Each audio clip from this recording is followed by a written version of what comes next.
Like, subscribe and press the bell icon for new updates.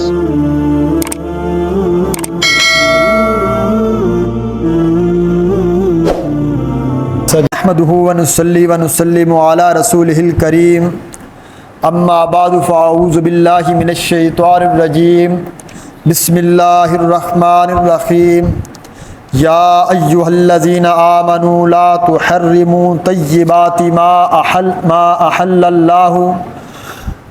احل الله لكم ولا تعتدوا ان الله لا يحب المعتدين وَكُلُوا مِمَّا رَزَقَكُمُ اللَّهُ حَلَالًا طَيِّبًا وَاتَّقُوا اللَّهَ الَّذِي أَنْتُمْ بِهِ مُؤْمِنُونَ لَا يُؤَاخِذُكُمُ اللَّهُ بِاللَّغْوِ فِي أَيْمَانِكُمْ وَلَكِنْ يُؤَاخِذُكُمْ بِمَا عَقَّدتُّمُ الْأَيْمَانَ فَكَفَّارَتُهُ إِطْعَامُ 10 مساكين من أوسط ما تطعمون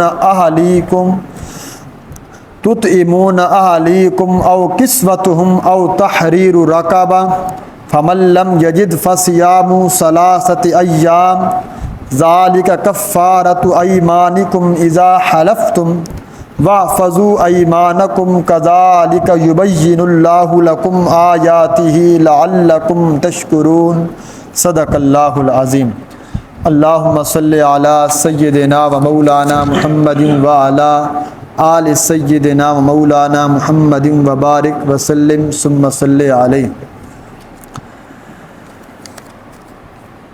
ماقبل کی جو 7ویں سپارے کی ابتدائی آیات تھیں اس کے اندر یہ بات گزری ہے کل کے درس میں کہ یہ حبشہ کے نصارہ کا اللہ نے ان کی خاص صفت کو بیان کیا کہ جب انہوں نے قرآن سنا تو قرآن کے اندر اتنی لذت تھی، قرآن ایسی جامع کتاب ہے کہ قرآن کی آیات کی تلاوت سن کر ان کی آنکھوں سے آنسو جاری ہو گئے باوجود عیسائی ہونے کے۔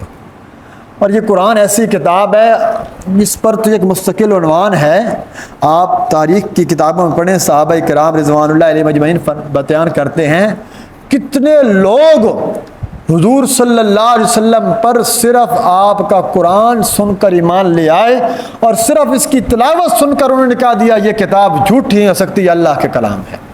یہ کتاب قرآن مجید ہدایت کا ذریعہ ہے۔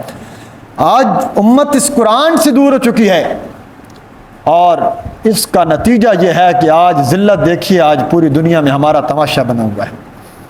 آئے روز کوئی نہ کوئی بکواس ہو جاتا ہے، کوئی نہ کوئی گستاخی کر دی جاتی ہے۔ اب سویڈن کے ملک کے اندر حکومتی سطح پر سپریم کورٹ ان کی عدالت سے اجازت لے کر عید والے دن مسلمانوں کی عبادت گاہ کے سامنے قرآن مجید کو نظر آتش کر دیا گیا، آگ لگا دی گئی مسلمانوں کے دلوں کو ٹھیس پہنچانے کے لیے۔ وہ عراق کا ملعون شخص تھا جو سویڈن شہری ہے، لا مذہب انسان ہے، لیکن یہ ہے کیوں؟ یہ اللہ کی طرف سے آزمائش ہے، اللہ کی طرف سے پکڑ ہے، مسلمانوں کی قرآن سے دوری کا نتیجہ ہے۔ عامل قرآن بن گئے، فرمایا کہ تمہیں اللہ اتنی عزتیں عطا کرے گا کہ کسی کی جرت نہیں ہوگی۔ اور نمبر 2، ایسی بے بس حکومتیں ہماری ہیں کہ ہم مذمت کرتے ہیں جب معاملہ اللہ رب العزت کا، امام الانبیاء صلی اللہ علیہ وسلم کا اور اللہ کی کتاب کا آ جائے، پھر مذمتیں کام نہیں کرتی، پھر سوشل بائیکاٹ ہوتا ہے ایسے ممالک کا، چاہے پوری یورپین یونین اس میں آ جائے، دنیا کے تمام ممالک اس میں شامل ہو جائیں۔ لیکن ایسے غیرت مند حکمران بھی نہیں ہیں جو اللہ کی کتاب کے لیے بولیں۔ اپنی ادارے کے خلاف کوئی بول دے، کسی جرنل کے خلاف کی آواز نکال دے، پورا ملک الٹ پلٹ ہو جاتا ہے۔ آج اللہ کی کتاب کی بے حرمتی ہو رہی ہے پوری دنیا میں، کسی کے اندر غیرت نہیں ہے کہ وہ اٹھ کر یہ آواز لگا سکے کہ ہمارے دلوں کو ٹھیس پہنچی ہے، ہم اس کا سوشل بائیکاٹ کریں گے، ہم ایسے سفیر کو ملک سے نکال دیں گے۔ ایمانی غیرت کا تقاضا ہے، اگر نہ فرمایا کل قرآن ایسے لوگوں کے خلاف اللہ کے دربار میں گواہی دے گا، اللہ میرے حقوق کے لیے انہوں نے کچھ نہیں کیا تھا۔ تو ہمیں ایک پہلا حق تو یہ ہے کہ قرآن سیکھیں، اس پر عمل کریں، عملی میدان میں آئیں گے تو پھر قرآن سے محبت ہی پیدا ہوگی، مگر نہ تو پھر تاکوں پر سجایا گیا ہے۔ بہرحال یہ بہت الگ عنوان ہے جی. دل دکھتا ہے بہت دل، ہم بڑی سخت مذمت کرتے ہیں جہاں تک ہماری پہنچ ہے. اللہ ایسے بندے کو غرق کرے اور اللہ ایسے تمام ارادوں والے لوگوں کو ان کے ارادوں میں خاک ملا دے. اور اللہ انشاءاللہ اسلام کا بول بالا رہے گا، قرآن کی عزت میں کوئی کمی نہیں آئے گی. یہ سب سے زیادہ دنیا میں پڑھی جانے والی کتاب ہے، سب سے زیادہ دنیا میں رکھا جانے والا نام امریکہ کے اندر بھی، مسلم کمیونٹی کے اندر بھی عام طور پر محمد ہے. یہ ان کی اپنی تاریخ کہتی ہے، یہ اللہ دکھاتا ہے. آج کے ہمارے سبق کا خلاصہ اور عنوان یہ ہے، پیچھے تھا حرام کو حلال نہ کہو. دیکھیں نا، میں نے کہا تھا اسلام بڑا معتدل مسلک ہے، مذہب ہے. اللہ نے کہا سور حرام ہے، خنزیر حرام ہے، شراب حرام ہے، جوا حرام ہے، آگے بھی آ رہی ہے، اس سے اگلے سبق میں بھی، کل کے سبق میں بھی آ رہی ہے. یہ نہیں کھانا، غیر اللہ کی نیاز حرام ہے، نہیں کھانی. نظر و نیاز، منت منوتی، پکار سڈ اور درباروں پہ بانٹی جانے والی اشیاء حرام ہے جو غیر اللہ کے تقرب کے لیے دی جاتی ہیں، اس کو نہیں کھانا. حرام کو حلال نہ سمجھنا. پھر یوں نہیں کا ادھر آزاد ہو، جو مرضی کھاؤ. فرمایا جو حلال ہے اس کو بھی اگر حرام کرو گے تب بھی اجازت نہیں دوں گا. اللہ کی حلال چیزوں کو بھی حرام نہیں کہنا. آگے 29 پارے میں بھی واقعہ آئے گا. امام الانبیاء صلی اللہ علیہ وسلم نے کیا کہا تھا؟ اللہ کی قسم آج کے بعد میں شہد نہیں کھاؤں گا، شہد استعمال نہیں کروں گا. اس کائنات میں اللہ کے بعد اگر کسی ہستی کا مقام ہے تو امام الانبیاء صلی اللہ علیہ وسلم کا ہے. وہ فرما رہے میں شہد نہیں کھاؤں گا، میں قسم کھاتا ہوں. اور کائنات کا رب اپنا اختیار بتلاتے ہوئے کہتا ہے میرے محبوب پیغمبر آپ کی شان اور آپ کی رفتیں بہت بلند ہیں، لیکن حلال اور حرام کا اختیار میں خدا کے پاس ہے. آپ ابھی اپنی قسم توڑیے اور شہد کو استعمال کیجیے. میں نے حلال کیا ہے، آپ کیسے حرام کہہ سکتے ہیں؟ آج کے سبق میں بھی کچھ صحابہ نے ایسے کام کیے. کچھ نے کہا کہ ہم اپنی بیویوں سے تعلق قائم نہیں کریں گے، ہمیشہ ان سے الگ رہیں گے. قرآن کی آیتیں اتر گئیں. اسی طرح کچھ صحابہ نے کہا ہم ہمیشہ جو ہے نا یہ دنیاوی چیزوں سے بالکل ایسی چیزیں استعمال نہیں کریں گے. اللہ نے آیات اتاری بھی جو حلال ہیں وہ کھاؤ. ہم نے حرام سے منع کیا تھا تو حرام سے رکنا ہے. تو کتنا خوبصورت مذہب ہے. حلال میں بھی احتیاط طریقے کے مطابق، حرام سے بچنا ہے. حلال کھاتے رہو، اپنے بدن کو حلال غذا سے کھلاؤ. اللہ فرماتے ہیں کہ حلال کھانے والا اللہ کا دوست ہوا کرتا ہے. پاکیزہ غذا کھانا یہ اللہ نے فطرت میں رکھ دی ہے. تو یہ اس واقعے کے نتیجے میں اللہ کہتے ہیں ایسی چیزیں حلال کھاؤ، وگرنہ اللہ سے ڈرتے رہو. اگر ایسے نہیں کرو گے تو پھر فرمایا کہ جس پیٹ میں لقمہ حرام کا ہوتا ہے یا اپنے اوپر جو خواہ مخواہ حلال کو حرام کرے گا، اس کے 3 درجے میں بتاتا ہوں کہ اس میں کن 3 درجے ہیں. پہلے آیت کا ترجمہ سن لیجیے. فرمایا یا ایھا الذین آمنوا لا تحرموا طیبات، اے وہ لوگوں آمنو جو ایمان لے کر آئے ہو، اے ایمان والوں لا تحرموا طیبات، مت حرام کرو تم پاکیزہ چیزوں کو، ما احل اللہ لکم، وہ پاکیزہ چیزیں جو اللہ نے تمہارے لیے حلال کی ہیں، اللہ نے تمہارے لیے بنائی ہیں، تمہارے لیے پیدا کی ہیں، ان کو اپنے اوپر قسمیں کھا کر ان کو اپنے اوپر حرام مت کرو. ولا تعتدوا، اور حد سے مت نکلو. اگر تم اللہ کی حلال کو حرام کہو گے، اللہ کے حرام کو حلال کہو گے، یہ حد سے نکلنے والی بات ہے، اور حد سے نکلنے کی اللہ اجازت نہیں دیتے. ولا تعتدوا، اور حد سے مت نکلو، سرکشی مت کرو، اللہ کی حدود کے اندر رہتے ہوئے دین شریعت پر عمل کرو. کیوں نہیں نکلنا حد سے؟ ان اللہ لا يحب المعتدین، اس لیے کہ بے شک اللہ کی ذات نہیں پسند کرتی حد سے نکلنے والوں کو. اللہ دوست نہیں رکھتا المعتدین، حد سے نکلنے والوں کو، جو دین کی حدوں کو کراس کر دیتے ہیں. اللہ ایسے لوگوں کو پسند نہیں کرتا. کیا کرنا چاہیے؟ وَكُلُوا مِمَّا رَزَقَكُمُ اللَّهُ، بلکہ کھاؤ اور پیو تم اس مال میں سے، کھاؤ اور پیو تم ان چیزوں میں سے مما رزقکم اللہ، جو رزق دیا اللہ نے تم کو، عطا فرمائی اللہ نے تم کو حلال چیزیں، اس میں سے کھاؤ، حلالا طیبا، حلال بھی ہو، طیبا پاکیزہ بھی ہو۔ حلال جانور ہو اگر حرام ہو جائے طیب نہیں رہتا، پاکیزہ نہیں رہتا۔ حلال جانور ہو، حلال چیز ہو، خراب ہو جائے، بدبو پیدا ہو جائے، طیب نہیں رہتی۔ حلال بھی ہو، طیب بھی ہو، پاکیزہ بھی ہو۔ واتقوا اللہ الذی، اس کا نسخہ کیا ہے؟ ڈرتے رہو اس اللہ کی ذات سے، الذی انتم بہ مؤمنون، وہ اللہ کی ذات جس اللہ کی ذات پر تم ایمان رکھتے ہو۔ اگر تم واقعتاً خدا کی ذات پر ایمان رکھتے ہو تو پھر اللہ سے ڈرتے رہو اور حلال چیزیں کھاؤ، حرام کی طرف مت کرو، اور اللہ کی حلال کو بھی حرام مت ٹھہراؤ۔ اللہ کی حلال چیزوں کو حرام نہیں ٹھہرانا۔ 3 درجے، درجے سن لیجئے۔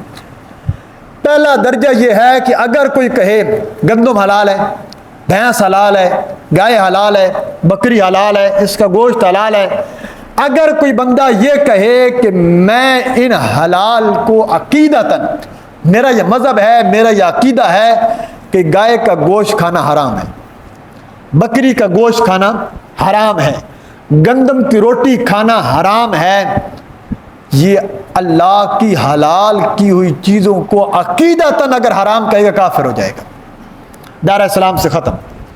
عقیدتاً اگر کوئی، میرا عقیدہ ہی نہیں ہے کہ حلال ہو ہی نہیں سکتی، سمجھ آ رہی ہے جی؟ دوسرا درجہ یہ ہے کہ جو ہمارے اکثر ہو جاتا ہے، مثلا بیوی نے کوئی کھانا بنایا، کوئی سالن بنایا، شوہر کو پسند نہ آیا، اس نے غصے میں کہا اللہ کی قسم آج کے بعد میں بھنڈی نہیں کھاؤں گا، میں کدو نہیں کھاؤں گا، میں فلاں سالن نہیں کھاؤں گا۔ اب یہ کیا ہے؟ اس کا عقیدہ نہیں ہے، اسے پتہ ہے کہ یہ گوشت، یہ چیز حلال ہے، نہیں کھاؤں گا، غصے کی وجہ سے قسم کھا لی، گنہگار ہوا ہے۔ فوراً اس قسم کو توڑنا ضروری ہوگا۔ قسم توڑے، قسم توڑنے کا کیا کر دے؟ کفارہ دے دے۔ تیسرا درجہ، نہ عقیدہ ہے نہ قسم کھائی ہے، ڈاکٹر نے منع کر دیا۔ شوگر والے مریض کتنی چیزیں نہیں کھاتے جی، بی پی والے مریض کتنی چیزیں نہیں کھاتے، حلال ہیں نہیں کھا رہے، کولیسٹرول والے مریض کتنے گوشت نہیں، بہت ساری چیزیں منع ہیں، اب وہ پرہیز کے طور پر نہیں کھا رہا۔ یا کتنی حلال چیز دنیا میں، ہم ساری تو نہیں کھا سکتے، لیکن ہمارا عقیدہ ہے وہ ہیں حلال، اگر ہمیں ملی نہیں ہے یا ہیں تو ہم کھانا نہیں چاہتے، تو اس سے نہ گناہ ہے نہ اس پر کوئی چیز ہے۔ ہاں اگر کسی نے یہ کہہ دیا کہ میں ڈبل روٹی یوں اس لیے نہیں کھاتا، میں رس اس لیے نہیں کھاتا کہ اس پر مجھے ثواب ملتا ہے، پھر وہ گناہ ہو جائے، پھر بات بدعت بن جائے گا۔ بھائی نہیں کھاتا، میرا معدہ نہیں مانتا، میری طبیعت نہیں مانتی، میرا مزاج نہیں مانتا، مجھے ڈاکٹر نے منع کیا، حکیم نے منع کیا ہے، یہ ہے تیسرا درجہ، یہ جائز ہے۔ دوسرا بھی غلط ہے اور پہلا تو بالکل اسلام سے بھی نکال دے گا۔ تو ان 3 درجوں کے احتیاط رکھ کر حلال کو انسان حرام کی درجے میں لے جائیں۔ آپ اگر مطالعہ کریں، اگر آپ کو پتہ بھی ہوگا کہ یہ جو ہمارے سلف صالحین ہیں، یا جہاں جو خنقائی نظام ہوتا ہے، یہ کیا کرتے ہیں؟ نفس کو یعنی اندر جو ہمارا شیطان ہے، نفس ہے، اس کو مغلوب کرنے کے لیے لذت والی چیزیں نہیں کھانے دیتے، گوشت ہو، کوئی ایسی چیز جو طاقت دے، بلکہ کمزور کریں گے، کمزور کر کے بعد روزے رکھو، کمزور کرو، روزے رکھتے رکھتے کمزور، جب نفس مغلوب ہو جائے۔ ایک صحابی آ گیا حضور صلی اللہ علیہ وسلم کے بعد، یا رسول اللہ اگر میں گوشت کھاؤں نا تو میرے شہوانی جذبہ جو ہے نا وہ بڑھ جاتا ہے، تو میں اس کو چھوڑ دوں، میں قسم نہیں کھانی، اس کو حرام نہیں سمجھنا، تو کوئی کھائے نہ کھائے وہ الگ بات ہے۔ تو یہ وہ چیزیں ہیں، اگر کوئی اس لیے نہیں کھاتا تب بھی کوئی حرام، لیکن اس کو ثواب سمجھ کے نہ چھوڑے، بس مباح سمجھ کے چھوڑ دے۔ تو یہ 3 درجات ہیں۔ اس دونوں آیتوں کا پورا مفہوم آپ کو سمجھ آ جائے گا اگر آپ نے 3 درجے سمجھ لیے۔ اب اگلی آیت جو ایک ہی آیت ہے، اس کا صرف تشریح تھوڑی سی سمجھ لیں، پھر سر ترجمہ ہوگا۔ 3 قسم کی قسمیں ہیں جو ہم جو دنیا میں قسمیں کو لفظ استعمال کرتے ہیں، قسم ہے جی۔ ایک قسم یہ ہے ماضی کے کسی کام پر، گزشتہ کام، ماضی ہے جو ابھی گزر گیا، مغرب کی نماز ماضی ہے، عصر کی نماز ماضی ہے، آج سے 10 سال پہلے کے واقعہ وہ ماضی ہے۔ ماضی کے کسی کام پر سچ سمجھتے ہوئے، اپنے آپ کو سچا جانتے ہوئے کہ میں نے ایک کام کیا تھا، مثلا میں نے ایک گمان کیا کہ میں نے نا جی 1 سال پہلے فلاں بندے کو پیسے دیے تھے، اب میرا ذہن یہ کہتا ہے، میں نے قسم کھا دی کہ میں نے دیے تھے، اب میرا دل ہی کہہ رہا تھا بھی دیے ہیں، اب حالانکہ میں نے نہیں دیے تھے، لیکن میں کیا، میرا ذہن یہ کہہ رہا تھا کہ میں نے دیے ہیں. یہ ہے یمین لغو، یعنی آپ نے سچے طور پر قسم کھائی لیکن تھی واقع میں ایسا نہیں تھا، تو اس کا کوئی حکم نہیں، اس پر نہ کفارہ ہے نہ گناہ ہے، کیونکہ سچا سمجھ کے کہا لیکن واقع حقیقت میں کچھ اور تھا. یا بعض اوقات آپ دیکھتے ہیں بس کچھ بندوں کی عادت ہوتی ہے، بھائی یہ کتاب میری ہے، ہاں اللہ کی قسم میری ہے، یہ کتاب تفسیر آپ، یہ اللہ کی قسم ہے. یہ اچھا بات، یہ بات بات پہ قسم اٹھانا کوئی اچھی بات نہیں ہے، لیکن یہ بھی یمین لغو ہے، اس کے اوپر کوئی کفارہ نہیں ہوتا. دوسری قسم ہے یمین غموس، ماضی کے کسی کام پر، گزشتہ کسی کام پر مجھے پتہ ہے کہ میں نے فلاں بندے کو پیسے نہیں دیے، مجھے اچھی طرح پتہ ہے. اب کسی نے پوچھا بھئی آپ نے اس کو دیے تھے، آپ نے میرا پیغام پہنچایا تھا، مجھے پتہ ہے میں نے نہیں کیا، اب میں نے قسم کھا دی اور قسم کھا کے میں قسم کھا کے بھئی میں نے دیا تھا، میں نے وہ چیز پہنچا دی تھی. یہ اس پر بھی کفارہ کوئی نہیں ہے، لیکن کبیرہ گناہ ہے اور نامہ اعمال میں گناہ لکھ دیا گیا، سچے دل سے توبہ کرے گا پھر معاف ہوگا وگرنہ معاف نہیں ہوگا. کفارہ نہیں ہے، تو پھر اس کا مطلب کفارہ صرف ایک صورت ہے. اگر آپ یہ سمجھ لیں تو پھر لوگوں کو یہ اکثر قسم کے مسائل کا نہیں پتہ ہوتا. پورا خلاصہ میں نے آپ کے سامنے ذکر کر دیا. یمین لغو پر بھی کفارہ نہیں، گناہ بھی نہیں. یمین غموس جان بوجھ کر جھوٹی قسم گزشتہ زمانے پر کھائے، گناہ ہے، کفارہ نہیں. تیسری قسم جس پر گناہ بھی ہے اگر اس کو پورا نہیں کرتا، اگر کر لے تو ٹھیک ہے، پھر اس کے اوپر کفارہ بھی ہے. مثلا میں ایک قسم کھاؤں کہ میں بھائی کل جو ہے یا آئندہ آنے والے زمانے میں فلاں چیز استعمال نہیں کروں گا، فلاں بندے سے ملاقات نہیں کروں گا، اس سے بات نہیں کروں گا، اس سے ہاتھ نہیں ملاؤں گا، فلاں کام نہیں کروں گا، بازار نہیں جاؤں گا. مثال دے رہا ہوں، کوئی بھی بات ہو سکتی ہے. فلاں رشتہ دار کے گھر نہیں جاؤں گا، یہ اچھی باتیں نہیں ہیں، ایک مثال دے رہا ہوں. اب میں نے قسم کھا لی. اب اگر تو یہ ایسی قسم ہے کہ جس کا توڑنا ضروری ہوتا ہے، مثلا رشتہ داروں سے بات نہ کرنا حرام ہے، اگر قسم کھا لے اس کو توڑنا واجب ہے. اللہ نہ کرے کوئی کہا کہ میں اپنے ماں باپ سے بات نہیں کروں گا، حرام ہے، یہ قسم توڑنی واجب ہے. ایک بندہ مباح کام قسم کھا، میں کرکٹ کے گراؤنڈ میں نہیں جاؤں گا، کوئی بات نہیں جائے، کوئی گناہ نہیں. جس قسم کو ساری زندگی پورا کرے اس کو ہم زور نہیں دیں گے بھائی تو نہ جا، نہیں جاتے تو یہ زمین منعقدہ ہے. اگر اس کو پورا کر لیتے ہیں تو ٹھیک ہے، اگر اس کو توڑ دیتا ہے یا توڑنا ضروری ہو جاتا ہے پھر اس کا کفارہ دینا پڑے گا. کفارہ کیا ہے؟ کفارہ سب سے پہلے ہے 10 مسکینوں کو کھانا کھلانا 2 وقت کا. گھر بلا لو 10 مسکینوں کو، 10 طالب علموں کو 10 مسکین جمع کرو، صبح شام 2 وقت کا پیٹ بھر کر کھانا کھلا دو. بھائی جو بچے یہ بھی تمہارا کھاؤ تو وہ بھی تمہارا. یا ایک وقت کی مثلا 100 روپے کا ایک بندہ کھانا کھا لیتے سالن روٹی سمیت، تو 100 روپے 10 مسکینوں کو 1000 صبح دے دو، 1000 شام، یا دونوں کو 2 وقت اکٹھا دے دو، 2000 روپے دے دو، مدرسے میں دے دو، یہ بھی ہو جا سکتا ہے. اگر کوئی 10 مسکین کو کھانا نہیں کھلا سکتا، کپڑے نہیں دے سکتا، کپڑے پہناؤ، کپڑے بھی طاقت نہیں ہے، غلام تو ہے نہیں، پھر دوسری صورت، تیسری صورت یہ ہے کسی پیسے کی طاقت نہیں ہے، 3 روزے لگاتار رکھے. 3 روزے لگاتار رکھنے سے قسم کا کفارہ ادا ہو جائے گا، بندے کے ذمے سے گناہ ختم ہو جائے گا. اگر کسی پر قسم کا کفارہ ہوا اور فوت ہو گیا تو آج کے زمانے میں 2000 روپے اس کے لیے طرف سے یہ صدقہ کرنا واجب ہوگا. اگر کسی نے قسم کھائی اور توڑ دی ہو اس کا کفارہ ادا کرنا چاہیے. 2000 آج کے اعتبار سے معتدل جو آگے آ رہا ہے ترجمے میں، وہ کھانا کھلاؤ جو تم کھاتے ہو، یعنی ضروری نہیں کہ اعلیٰ قسم کا کھانا ہو، گوشت سے دال سے بھی روٹی کھلا سکتے ہو، جو بھی مناسب سمجھ سکتے ہیں. یہ سارا اسی آیت کے اندر یعنی 3 میں نے خلاصہ ذکر کر دیا. اب سرا ترجمہ سنیے. فرمایا لا یؤاخذکم اللہ باللغو فی ایمانکم، نہیں مواخذہ کرتا، نہیں پکڑتا اللہ تم کو باللغو فی ایمانکم، تمہاری بیہودہ قسموں کے اندر اللہ تمہارا مواخذہ نہیں کرتا، اللہ تمہیں پکڑتا نہیں ہے. وَلَٰكِن يُؤَاخِذُكُم بِمَا عَقَّدتُّمُ الْأَيْمَانَ، لیکن وہ پکڑتا ہے، لیکن وہ مواخذہ کرتا ہے اس قسم پر جس قسم کو تم نے مضبوط بنایا تھا، یعنی قسم منعقدہ، اور پہلے لفظ میں دونوں قسمیں آ گئیں. اگر تم نے پختہ ارادے کے ساتھ آئندہ کسی کام کے کرنے یا نہ کرنے کی قسم کھا لی، پھر اس کو توڑ دیا، پھر اللہ اس کے اوپر مواخذہ کرے گا. فَكَفَّارَتُهُ، اس کا کفارہ یہ ہے اطعام 10 مساکین، کھانا کھلانا ہے 10 مسکینوں کو، 10 مسکینوں کو کھانا کھلانا ہے، من اوسط ما تطعمون، اس کھانے میں سے جو مناسب درمیانے درجے کا کھانا جو تم کھاتے ہو، تطعمون اہلیکم، اور تم اپنے گھر والوں کو کھلاتے ہو، او کسوتہم، یا کپڑے پہنانے ہیں درمیانے درجے کے جو تم پہنتے ہو یا اپنے گھر والوں کو پہناتے ہو، او تحریر رقبۃ، یا ایک گردن آزاد کرنی ہے یعنی غلام آزاد کرنا ہے۔ 3 کاموں میں اختیار ہے، جو مرضی کر لو، پہلے 3 کاموں میں اختیار ہے، کھانا کھلا دو یا کپڑے پہنا دو یا غلام آزاد کر دو۔ اگر ان کی طاقت نہیں ہو سکی، فمن لم یجد، جو بندہ اس بات کی طاقت نہ رکھے، نہ کھانا کھلا سکے، نہ کپڑے پہنا سکے، نہ غلام آزاد کر سکے، فصیام 3 ایام، پس اس کے ذمے لازم ہے 3 روزے لگاتار، 3 دن کے روزے رکھنے ہیں۔ ذالک کفارۃ ایمانکم، یہ کفارہ ہے تمہاری قسموں کا جو تم قسمیں اٹھاتے ہو، اذا حلفتم، جب تم قسموں کو توڑ ڈالو اس وقت تم نے یہ کفارہ ادا کرنا ہے۔ واحفظوا ایمانکم، اور کوشش کیا کرو اپنی قسموں کو پورا کیا کرو، اپنی قسموں کی حفاظت کیا کرو، اگر توڑنا ضروری نہ ہو، اگر ضروری ہو تو پھر ان قسموں کو توڑ دیا کرو۔ کذالک یبین اللہ لکم آیاتہ، اسی طرح بیان کرتا ہے اللہ تمہارے لیے اپنی آیتیں، لعلکم تشکرون، تاکہ تم اللہ کا شکر ادا کرو، اس کے شکر گزار بندے بن جاؤ۔ اللہ نے تمہارے لیے کتنا واضح حکم اتار دیا، یہ اللہ تمہارے لیے، میرے اور آپ کے لیے آتے آئیں۔ یہ حکم کس کے لیے جی؟ کافر نے قسم کا کفارہ نہیں دینا، میں نے اور آپ نے دینا ہے، تو قسم اٹھاتے وقت بڑی احتیاط کیا جائے۔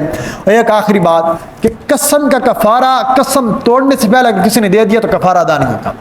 مثلا ایک بندے نے قسم کھائی کہ میں فلاں کے گھر میں نہیں جاؤں گا، اب مسئلہ پوچھا، ہم نے کہا بھی جاؤ اور قسم توڑ دو، اب اس نے ایسا کیا بھی ٹھیک ہے میں جاتا ہوں، ارادہ کیا، جانے سے پہلے راستے میں کچھ فقراء مل گئے، ان کو پیسے دے دیا، پھر جا قسم توڑی، قسم کا کفارہ نہیں ہوا۔ پہلے توڑنی پڑے گی پھر کفارہ آئے گا جب فعل پایا جائے تو۔ اور اکثر لوگ بہت غلط کرتے ہیں، یہ جو اپنی بیویوں کی طلاق کو معلق کر دیتے ہیں۔ اگر تو یہ بھی قسم، یہ معلق طلاق ہوتی ہے، اپنے ماموں کے گھر گئی، اپنے فلاں بندے کے گھر گئی تو تجھے طلاق، 1 طلاق یا 3 طلاق، اب معلق جیسی وہ گھر میں جائے گی، جیسی وہ زندگی میں کبھی بھی پہنچے گی، قدم بھی رکھے گی، طلاق معلق وہ فوراً نافذ ہو جائے گی۔ تو طلاقوں کے ساتھ معلق کرنا کوئی اچھی بات نہیں ہوتی، پھر بعد میں بڑے مسائل پیدا ہوتے ہیں۔ تو قسموں کے حوالے سے یہ مسائل تھا، یہ اللہ نے ذکر کیا۔ اللہ کریم سے دعا اللہ تعالیٰ میں صحیح معنوں میں قرآن و سنت پر عمل کی توفیق عطا فرمائے۔